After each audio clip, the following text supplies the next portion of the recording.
baadhi ya vifo sio vifo vya kufa kimwili, lakini baadhi ya vifo ni biashara zinakufa, baadhi ya vifo ni afya zinakufa, baadhi ya vifo ni baadhi ya vitu haviendi, ni vimekufa. Haleluya. I wish niwe naongea na mtu. Amen. I wish niwe naongea na mtu. Amen. Ile ni lango la mauti ambayo yanafunguliwa kwenye baadhi ya watu, yanafunguliwa kwenye baadhi ya miji. Baadhi ya miji malango ya mauti yakifunguka, ndio unashangaa baadhi ya vifo vya ajabu vinatokea katikati ya watu. Unakuta watu wanauana, unakuta watu wanamwaga damu, unakuta ni rahisi kuuana, ni rahisi baadhi ya vitu kufa. Ni nini? Kuna malango yamefunguka.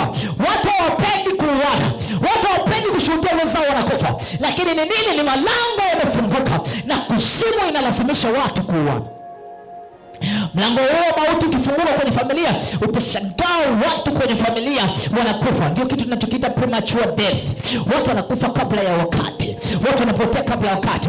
Sema katika jina la Yesu, kila malango ya kuzimu ya mauti yakafungike kwenye maisha yangu katika jina la Yesu, katika jina la Yesu, katika jina la Yesu. Mlango huo ukifunguka, unashangaa unatoka salama nyumbani, ajali inakuua. Unatoka salama nyumbani, mabaya yanakukuta. Unatoka salama nyumbani, kafa vitu vya ajabu vinakukuta, na mauti inakukuta kwa ghafla.